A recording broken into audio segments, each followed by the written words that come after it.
नमस्कार मंडळी, श्री स्वामी समर्थ. स्वागत आहे तुमचे आपल्या स्वामी शक्ती या चॅनलवरती. बघा, आज पुन्हा एकदा घेऊन आलेली आहे लॉ ऑफ अट्रॅक्शनची एक अत्यंत पॉवरफुल रेमेडी.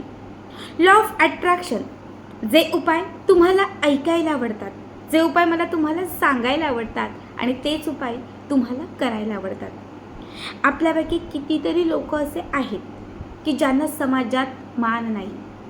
मी जेव्हा फोन घेते, जेव्हा मी पर्सनली फोनवरती बोलते, मेसेजेस बघते, किंवा मी स्वतःसुद्धा बऱ्याच वेळा अनुभवलं आहे की घरात किंमत मिळत नाही. चार लोकांमध्ये जेव्हा आपण असतो, आपलेच मित्र असतात, आपली खिल्ली उडवतात. जेव्हा नातेवाईकांमध्ये आपण फिरतो तेव्हा नातेवाईक आपल्या जवळचे, सगळ्यात जवळचे लोक असे असतात की जे आपला अपमान करतात. पण आपल्याच शेजारचा, आपल्याच नात्यातला, आपल्याच जवळचा असाही एखादा व्यक्ती असतो जो पैशाने कमी असतो, आपल्यापेक्षा दिसायलाही कमी सुंदर असतो, शिक्षणाने आपल्यापेक्षा कमी असतो, पण आपलीच लोक त्याला जास्त मान देतात. चार लोक त्याला सल्ले मागायला येतात. कुठलाही छोटा मोठा निर्णय घ्यायचा असेल तर त्याला विचारात घेतात. मग आपण विचार करतो, माझ्यात काय कमी आहे, का माझ्यासोबत असं घडतं, का मला कोणी किंमत देत नाही, का मला कोणी विचारात घेत नाही, किंवा का कोणी माझ्यावरती प्रेम करत नाही, आपण विचार करतो. आता त्याच्यासोबत असं घडतं आणि तुमच्यासोबत जर असं घडतं तर समजून जा की त्याच्याकडे असणारी जी अट्रॅक्शन पॉवर आहे, आकर्षण क्षमता ही खूप आहे, आणि तुमच्याकडे असणारी जी अट्रॅक्शन पॉवर आहे ही कुठेतरी कमी आहे. आता आकर्षण क्षमता कशावर ठरते तर बऱ्याच वेळा आपल्या ग्रहांवर असते. एखादा ग्रह स्थिर अस्थिर झाला तर त्यामुळे सुद्धा आपल्याकडे असणारी अट्रॅक्शन पॉवर कमी होते. हीच आकर्षण क्षमता वाढवण्यासाठी, समोर असणाऱ्या त्या प्रत्येक व्यक्तीवरती आपला प्रभाव पाडण्यासाठी आज या व्हिडिओमध्ये मी तुम्हाला अत्यंत पॉवरफुल असे काही उपाय सांगणार आहे. हे उपाय तुम्ही अवश्य करा. पहिला जो उपाय आहे त्यासाठी तुम्हाला लागणार आहे चक्रफूल. चक्रफूल म्हणजे काय तर जे खड्या मसाल्यातले पदार्थ असतात त्यामध्ये चक्रफुलं येतात. तुम्ही कुठल्याही किराणा दुकानामध्ये गेलात, कुठल्याही मार्टमध्ये गेलात, कोणी त्याला स्टार फूल असंही म्हणतं. चक्र म्हणजे स्टार, कोणी त्याला स्टार फूल असंही म्हणतं. छोट्या छोट्याशा पाकळ्या म्हणजे गोल राऊंडमध्ये असतं, ब्राऊन कलरमध्ये. हेच चक्रफूल तुम्हाला फक्त एक घ्यायचं आहे.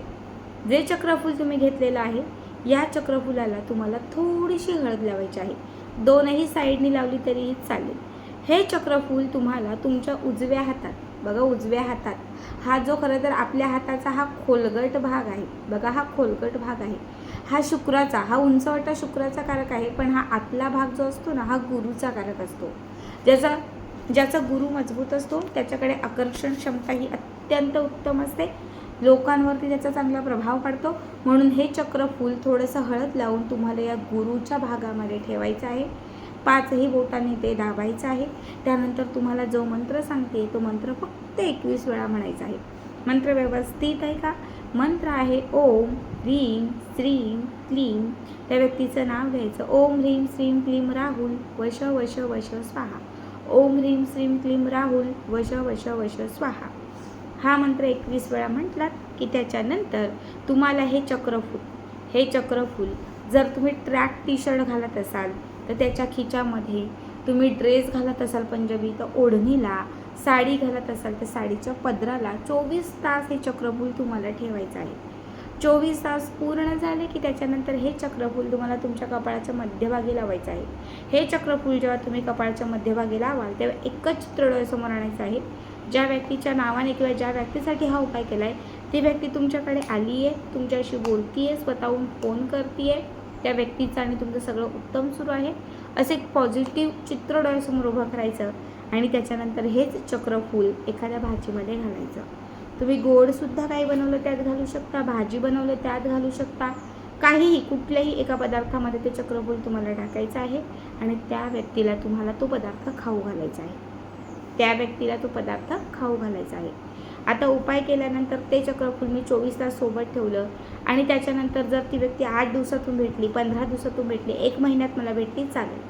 जेव्हा कधी ती व्यक्ती तुमच्या संपर्कात येणार, जेव्हा कधी काहीतरी खाण्यापिण्याचा योग येणार तेव्हा फक्त ते चक्रफूल त्या अन्नामध्ये टाकायचं किंवा कुठल्याही वस्तूमध्ये आणि त्या व्यक्तीला खाऊ घालायचं.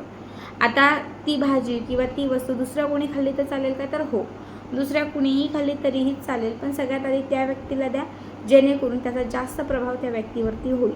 हा उपाय पुन्हा पुन्हा करण्याची गरज नाही, फक्त एकदा किंवा महिन्यातून एकदा, असं तुम्ही 3 महिने केलं तरीही चालेल. या महिन्यात एकदा, पुढच्या महिन्यात एकदा, अजून पुढच्या महिन्यात. कितीही कटू असणारं जे तुमचं रिलेशन आहे हे चांगलं म्हणजे पूर्वरत होईल. कितीही वादविवाद असतील ते संपून जातील. आता मी तुम्हाला दुसरा उपाय सांगते. दुसऱ्या उपायासाठी तुम्हाला लागणार आहेत 2 हळकुंड, हळदीचे कुडे. बघा, हळकुंड ही सकारात्मकता आणण्यासाठी, गुरु आणि शुक्राला स्ट्रॉंग बनवण्यासाठी हळकुंड, हळद हे खूप महत्त्वाचे असते. हळदीने आपलं सौंदर्य वाढतं. हळद लोकांना आपल्याकडे अट्रॅक्ट करते, लोकांना आपल्याकडे वश करते. जे लोक आपल्याशी बोलत नाहीत, आपलं नाव पण घेत नाही, ते त्या लोकांना म्हणजे शत्रूला सुद्धा ती आपल्याकडे मित्र बनवते. म्हणून तुम्हाला 2 हळकुंड आणि एक लाल रंगाचा धागा घ्यायचा आहे. जे हळकुंड घेतलेले आहेत ते स्वच्छ पुसून घ्या एखाद्या ओल्या सुक्या कापड्याने. त्याच्यानंतर एक धागा घ्या, लाल, पिवळा किंवा फक्त लाल धागा घेतलात तरीही चालेल. या धाग्यामध्ये सगळ्यात पहिले त्या धाग्याला एक गाठ मारा आणि त्या गाठीमध्ये एक हळकुंड बांधा. धाग्यात हळकुंड बांधत असताना फक्त त्या व्यक्तीचं नाव घेत राहायचं आहे, ज्या व्यक्तीला तुम्हाला तुमचं करायचं आहे किंवा ज्या व्यक्तीने तुमचं ऐकावं तुम्हाला वाटत आहे. आता हे हळकुंड त्या धाग्यात बांधून झालं की पुन्हा त्याच हळकुंडाला दुसरी गाठ मारा. आधी नुसती दोऱ्याला म्हणजे त्या धाग्याला गाठ मारा, त्यात हळकुंड गुंफा. सेकंड टाईम त्या पहिल्या हळकुंडाला कुठेतरी गाठ मारा आणि त्यात दुसरं हळकुंड बांधा, जेणेकरून 2ही हळकुंड एकाच ठिकाणी ते व्यवस्थित अडकले जातील. आता 2ही हळकुंड त्या धाग्यामध्ये अडकले की त्याच्यानंतर हळकुंडांची ही माळ, छोटीशी तयार झालेली हळकुंडांची माळ आपल्या उजव्या हातामध्ये घ्या आणि स्वतःवरून 7 वेळा उजवीकडून डावीकडे किंवा डावीकडून उजवीकडे जसं तुम्हाला जमेल तसं स्वतःवरून ते ओवाळून घ्या. या अँटी क्लॉकवाईजने या पद्धतीने ते ओवाळून घ्या. ठीक आहे. एवढं करून तुमचं झालं की त्याच्यानंतर तुम्हाला काय करायचं आहे, 2ही हळकुंड जे आहेत हे तुम्हाला तुमच्या घरात एखाद्या ठिकाणी गुप्त ठेवायचे आहे. कुठेही ठेवा, कपाटात ठेवा, देवघरामध्ये ठेवा, एखादी छान रिकामी मोकळी जागा असेल तिथे ठेवा. जिथे तुम्हाला जमेल तिथे हे हळकुंड जे आहे ते व्यवस्थित गुपचूप ठेवून द्या. आता हे हळकुंड तुम्हाला 21 दिवस तिथून हलवायचे नाहीत, काढायचे नाहीत, त्यांना बघायचंही नाही. 21 दिवस पूर्ण झाल्यानंतर 2ही हळकुंड त्या जागून तुम्हाला बाहेर काढायचे आहेत आणि त्याच्यानंतर 2ही हळकुंड तुम्हाला दगडाने किंवा एखाद्या खलबत्त्याने फोडायचे आहेत. 2ही हळकुंड धाग्यातून सोडायचे आणि मग फोडायचे. त्याची जी काही फोडल्यानंतर पावडर तयार होईल तर ही पावडर एखाद्या वाटीत किंवा एखाद्या डब्यामध्ये भरायची. जेव्हा जेव्हा तुम्ही त्या व्यक्तीशी बोलाल, म्हणजे आता मी पतीसाठी करते, सासूसाठी करते, तर 21 दिवसानंतर मी जेव्हा त्या व्यक्तीशी बोलायला जाईल तेव्हा त्या हळकुंडांची जी हळद असेल तर ती हळद थोडी आपल्या कपाळाला लावायची, आपल्या मानेला लावायची, उजव्या हाताच्या या भागामध्ये लावायची. बघा, कपाळाला लावायची, मानेला लावायची, उजव्या हाताच्या इथे लावायची आणि इथे सुद्धा लावायची. शिवाय या भागात सुद्धा ती गुरु शुक्राचा कारक असणाऱ्या भागात सुद्धा ती हळद घासायची. आता किती दिवस, जेवढे दिवस तुम्हाला शक्य तेवढे दिवस करा.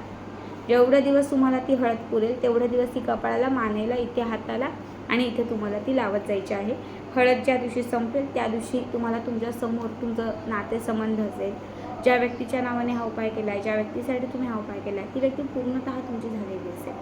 खूप साधा उपाय आहे, सोपा आहे, पण अत्यंत पॉवरफुल उपाय आहे. नक्की करा आणि आजचा हा व्हिडिओ कसा वाटला कमेंट करा. श्री स्वामी समर्थ. जय जय स्वामी समर्थ.